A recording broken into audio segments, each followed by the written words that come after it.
Boa tarde, irmãos e irmãs, aqueles que nos acompanham pelo Facebook, Nossa Senhora da Assunção de Barbacena. Estamos aqui apresentando o nosso tema sobre a Eucaristia. Hoje, a última parte sobre esse tema, sobre a proposta da Eucaristia, que muito nos ajuda em nossa catequese, em nossa formação e nossa participação da celebração eucarística.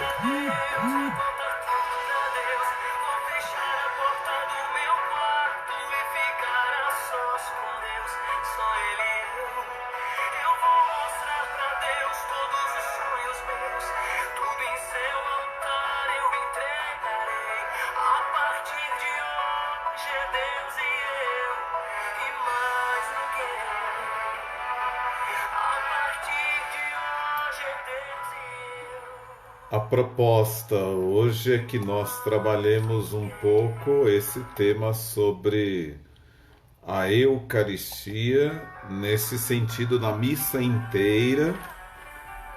Depois vamos trabalhar sobre a questão da comunhão na boca ou na mão, e depois a comunhão fora da missa. E terminamos com a lição do sacrário, que nos ajuda a perceber esse sentido de participarmos da Eucaristia.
Então, amados irmãos e irmãs, trabalhamos um pouco essa questão sobre a missa inteira. Nós já ouvimos por muitas vezes essa necessidade de participarmos da missa inteira para que ela seja válida. E interessante que nós vamos mensurando se para Deus o que vale é o inteiro, ou é metade, ou é um quarto, ou é meia parte. Questões que nós mesmos definimos ao longo da nossa vida, assim como do pecado, na questão da confissão. Padre, eu gostaria de me confessar, mas é apenas um pecadinho, né? Então nós vamos mensurando o tamanho, né, sobre essa questão. E esquecemos de que pecado é pecado, não existe essa questão de pecado grande, pecadinho.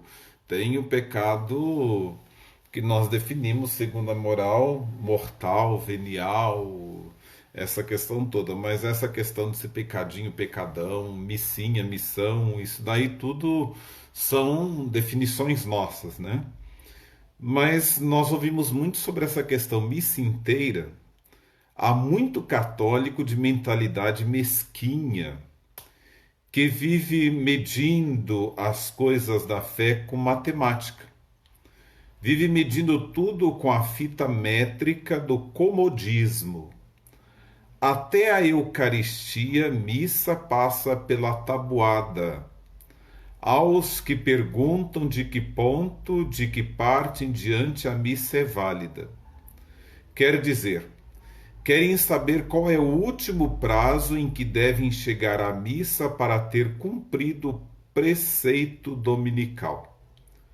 Chegando no Evangelho, no ofertório, a missa ainda é válida? Por incrível que pareça, ainda há tais perguntas. E muitas das vezes advindas de pessoas que se dizem católicas, apostólicas, daí nós dizemos embromáticas e enroladas. Como resposta matemática, mas tão tola como a pergunta, responder-se-ia que a parte essencialíssima da missa é a consagração. Você daria uma disparidade à igreja, ouviria as palavras da consagração, daria uma espiada na hóstia erguida pelo celebrante e iria embora, mesmo sem a comunhão. Como se você pudesse tomar parte numa refeição sem comer. Não seria um absurdo dizer ao cristão matemático que, nesse caso, teria participado da Eucaristia da missa? Pois olhe, há muita gente por aí com ideia parecida com essa quanto à missa dominical. Ideia legalista, mania de tratar as coisas de Deus como sinal de trânsito, até onde possa avançar sem ser multado. São cristãos não de vida religiosa e cristã, mas de prática, e prática reduzida pelo relógio e pela fita métrica do comodismo. Olhem, a Eucaristia tem duas mesas, a mesa de Deus e a mesa do pão. Ora, a fé nasce da palavra de Deus. Jesus disse: quem escuta o ensinamento do Pai e dele aprende, vem a mim. A missa não começa com o ofertório. Começa com o sinal da cruz. Dispensar-se da palavra de Jesus e assistir à missa somente do ofertório em diante seria mais ou menos você dizer assim: olha, Senhor, o que falas, isso não me interessa. Entrarei na missa quando fizeres o favor de calar-te. Aliás, talvez seja essa a expressão que da parte de muito se ouve e quando não se ouve se pensa, né? As pessoas dizerem constantemente que não interessa a palavra do Senhor. Não há necessidade de dizer, porque os próprios gestos e atitudes fazem com que nós entendamos isso por detrás das expressões e dos comportamentos. Quando nós temos determinados gestos e atitudes que vão ao contrário àquilo que é a palavra de Deus, nós já estamos dizendo isso com o nosso comportamento. Claro, outra coisa será se você chega atrasado sem culpa, uma vez ou outra. Vá lá.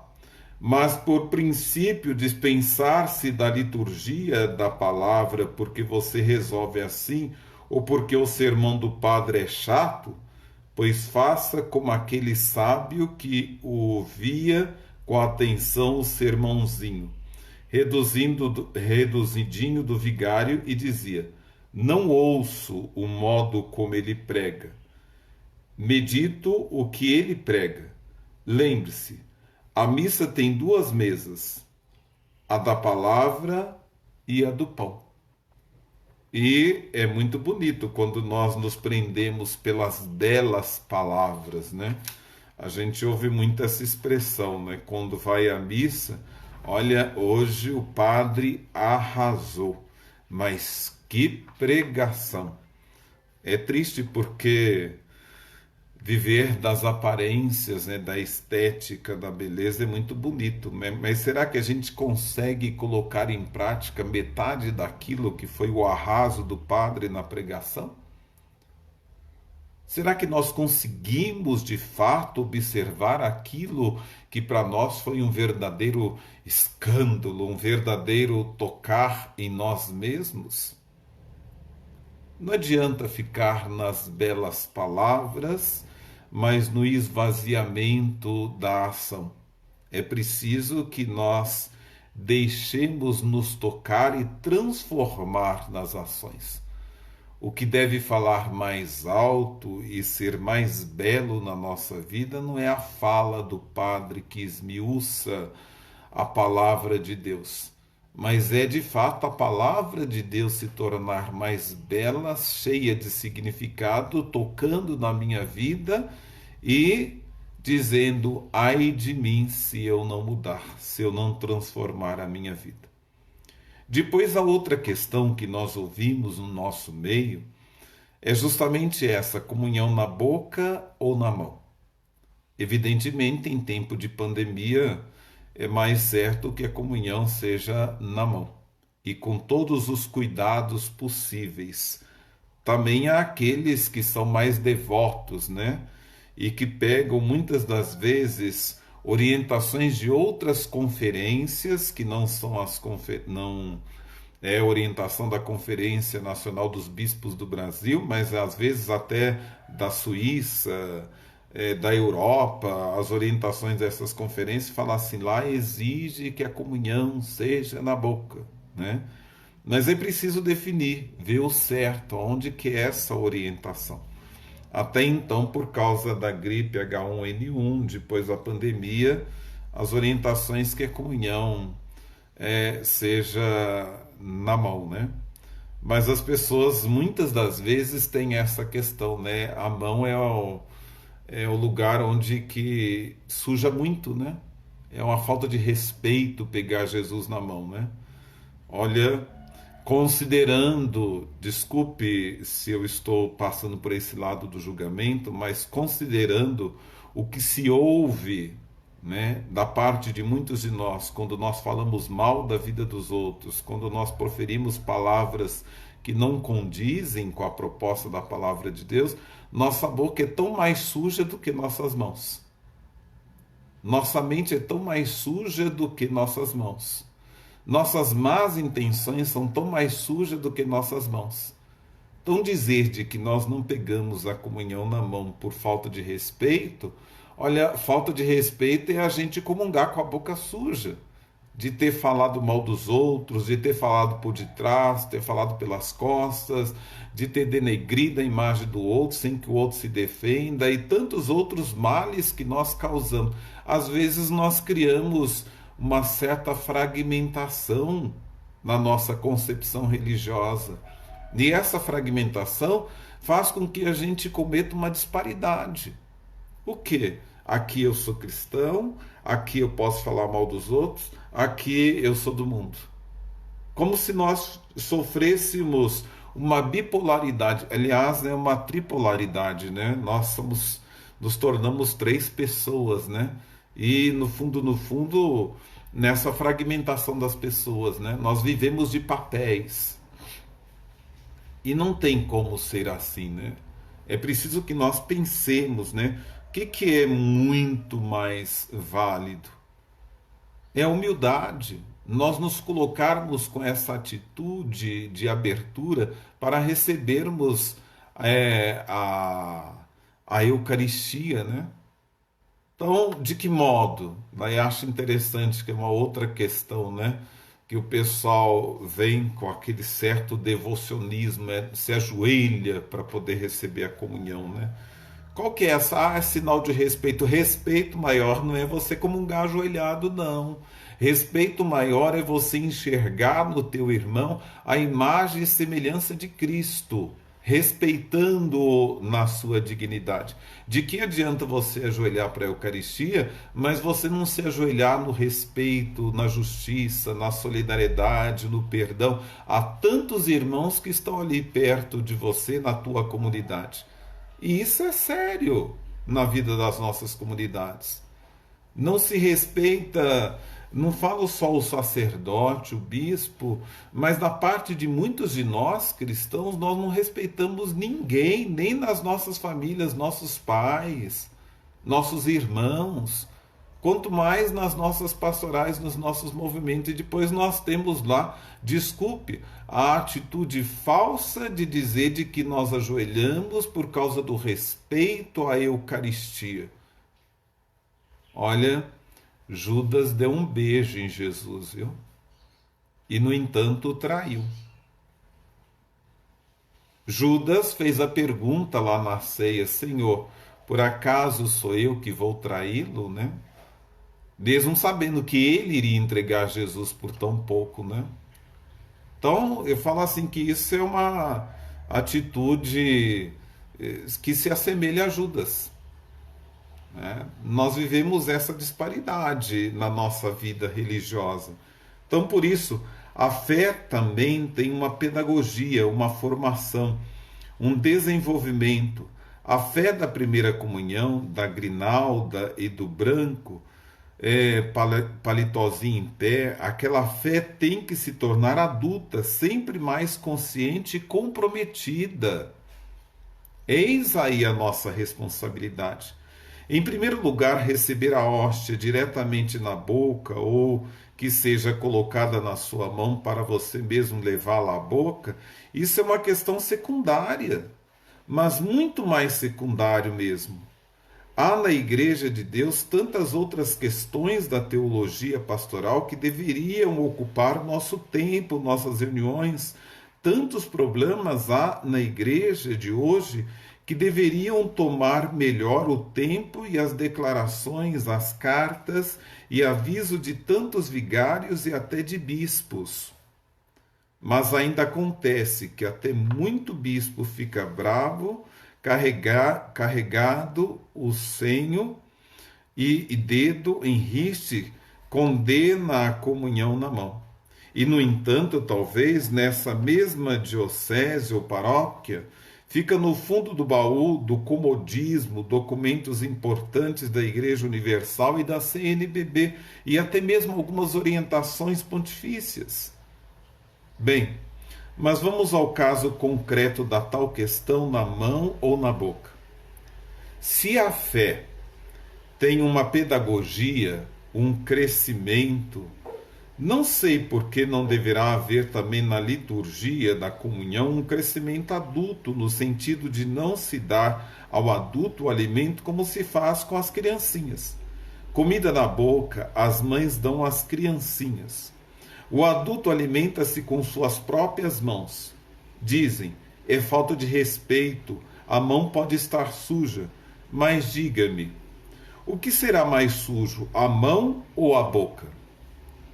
A saliva, a barba, o guspe que está na boca, na língua? Não é ridícula a pergunta? Há pouco ouvia eu de uma pessoa que não admitia a comunhão na mão. O célebre e surrado argumento: no meu tempo não era assim. Aliás, é um dos santos que mais tem devotos, é o santo Meu Tempo.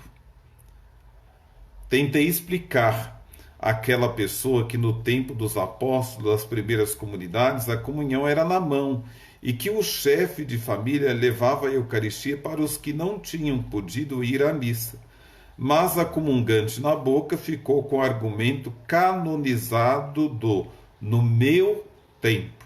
É o que nós ouvimos, né? E continuou arreganhando a boca e lambendo os dentes do padre, os dedos do padre. Olhe, gente, em vez de tanta devoção ao santo Meu Tempo, por favor, mais devoção ao menos, ao santo bom senso. Então, é interessante, né?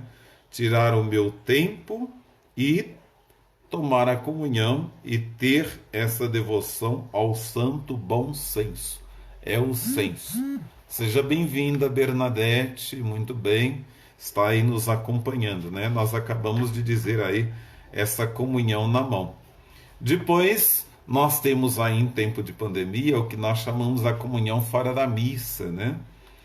E que no decreto do bispo se tratava da comunhão na celebração da palavra. Mas aqui nós temos a comunhão fora da missa. A comunhão eucarística só tem seu sentido pleno, integrante, quando recebida dentro da missa da qual você participa. Pois a comunhão é um alimento servido durante uma refeição, que é a missa, antigamente chamada fração do pão, ceia. Assim como por si, não teria sentido participar da missa sem comungar. Assim também por si, a comunhão só teria sentido dentro da missa. Mas há ocasiões, circunstâncias e motivações que justificam a comunhão fora da missa. Por exemplo, numa celebração da palavra, onde não há sacerdote para a missa. A comunhão pode ser distribuída dentro da celebração pelo leigo que preside a celebração.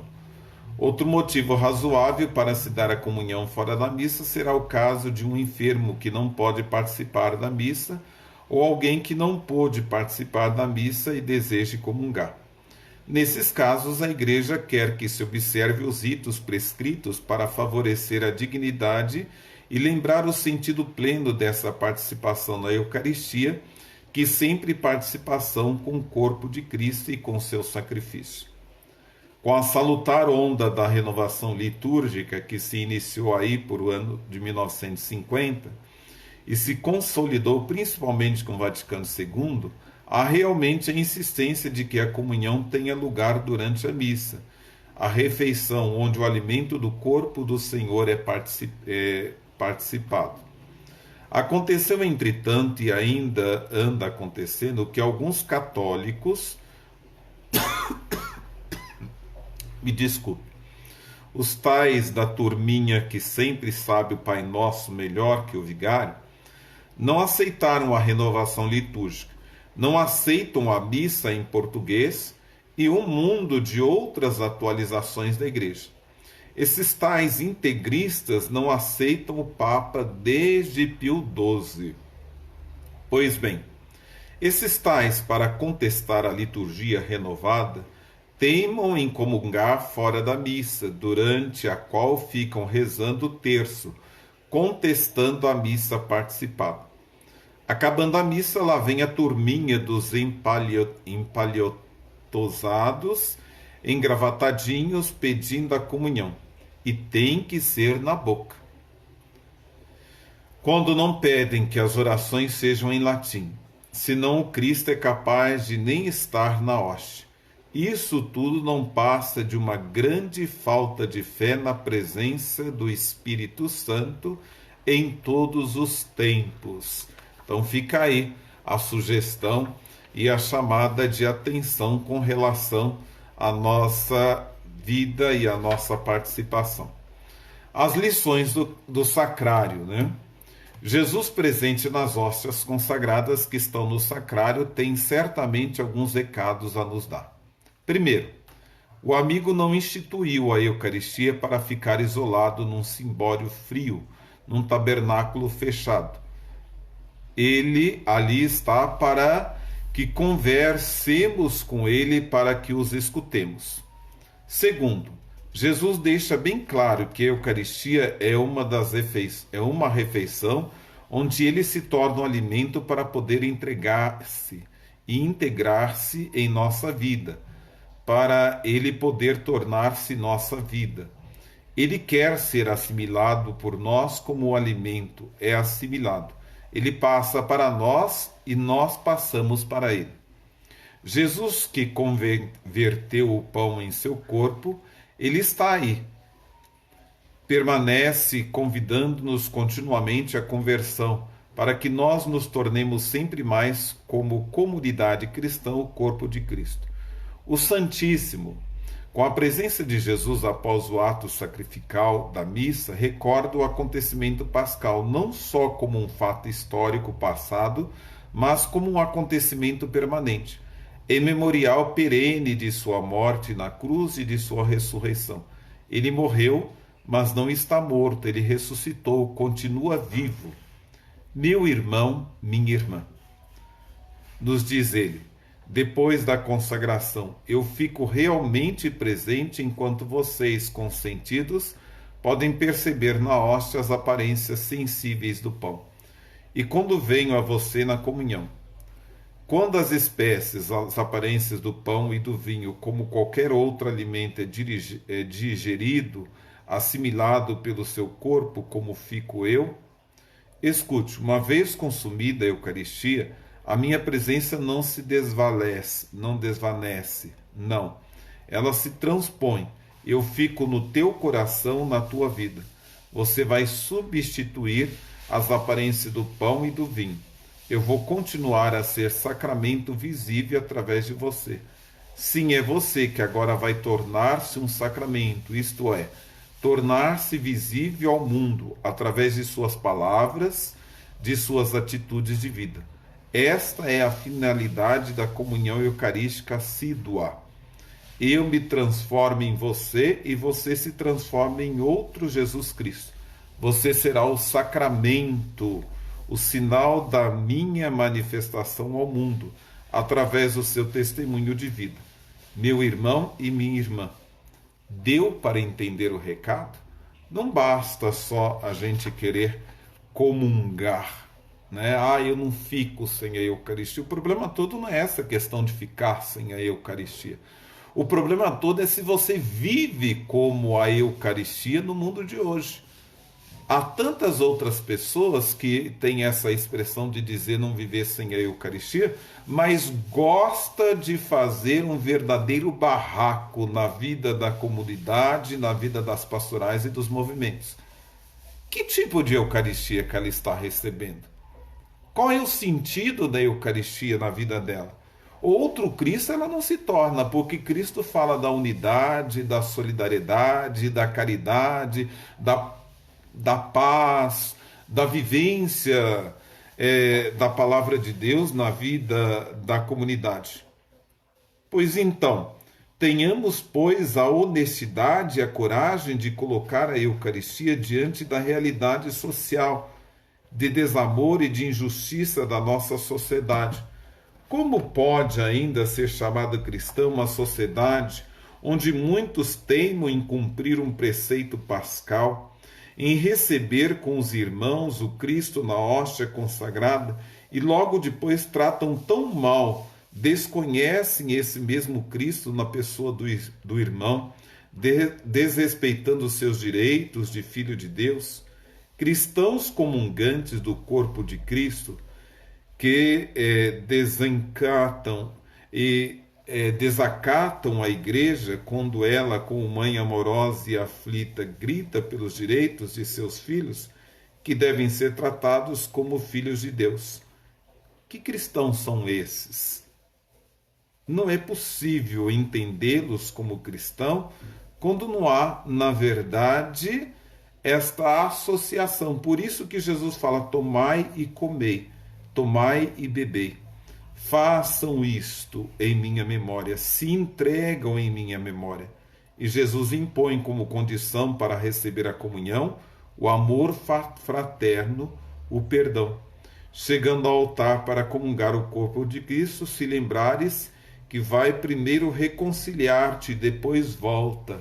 Então, a gente fala assim, olha, há pessoas com a boca tão suja, né, com a maldade que anda perseguindo ela e que tem sujado a vida da comunidade, que muitas das vezes elas atrapalham a vida da comunidade.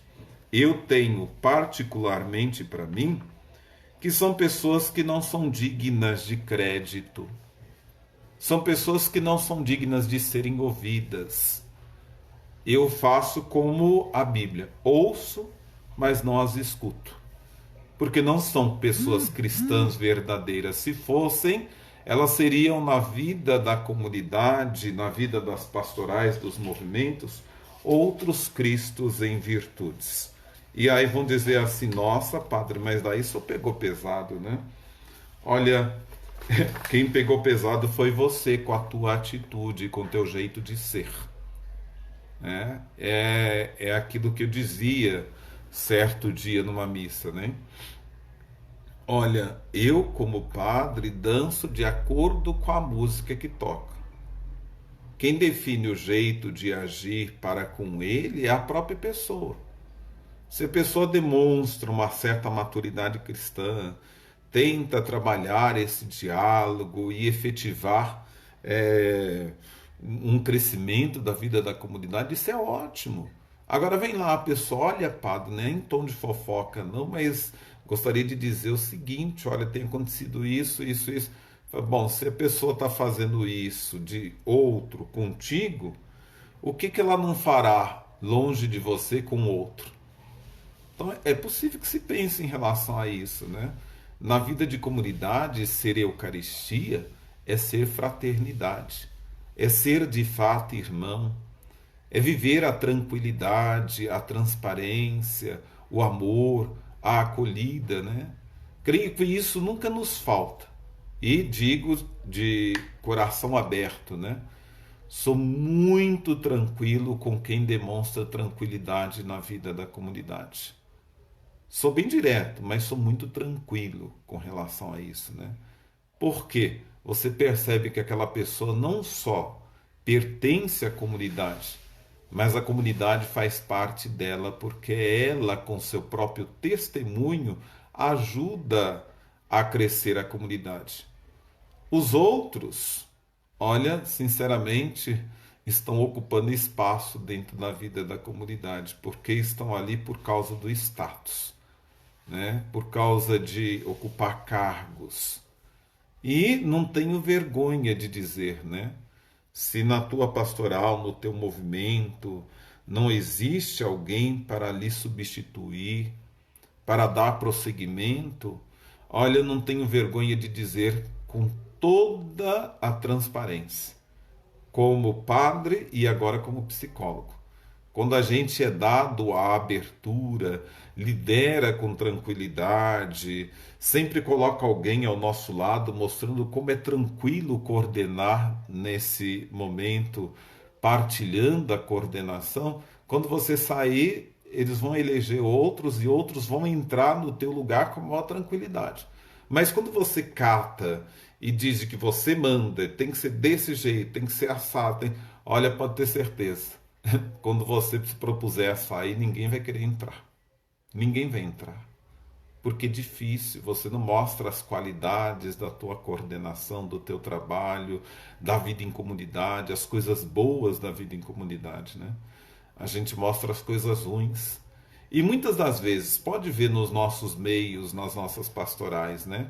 Acontece uma coisinha assim, a gente aumenta e ao invés da gente tentar abafar, resolver ali dentro do grupo, o que a gente faz? Ainda mais agora com esse zap, essas coisas, Jesus, Maria, José. Olha, a gente peca, né? A fofoca virtual está aí solta. A maldade virtual está aí solta. E pode ver que quando o outro é maldoso, olha, fulano, é tom de fofoca, não. Ó, fulano, eu estou lhe passando o que eu ouvi, viu, fulano? Olha, a gente vê muito isso. Por isso que eu fujo de muitos grupos nas muitas paróquias por onde eu passei. Que eu não tenho mais paciência de ficar ouvindo essas coisas e compartilhando e vendo e não tenho. Não tenho mais paciência, não tenho mais tempo, não quero perder mais meu tempo, né? Olha, pense o que quiser, mas eu acho que eu estou no mundo para aproveitar o tempo, né? E tentar mostrar aquilo que a nossa mãe, como mestra, nos ensina nas suas orientações, nas suas normas, né? Quem quiser seguir, estamos aqui dentro. Aí é a expressão do Bento XVI que fala: é preferível ter pouca pessoa mais consciente do que um monte de gente sem consciência atrapalhando a vida da igreja, atrapalhando a vida da comunidade. Fica aí as conclusões sobre a Eucaristia. Seja na vida da igreja outra Cristo eucarístico, com a caridade, com amor e com perdão. Muito obrigado a todos e nos encontramos aqui, já até selecionei. Na próxima fala nossa, nós vamos falar sobre sacramento da reconciliação. Achei importante dar um pulo para a gente já chegar nesse sacramento, nem que depois nós voltemos para poder dar uma olhada sobre essa questão da liturgia, sobre a questão do matrimônio, o sacramento da ordem, essa questão toda, né? Mas eu achei por bem a gente pular lá para o sacramento da reconciliação. Deus abençoe a todos com seu amor generoso.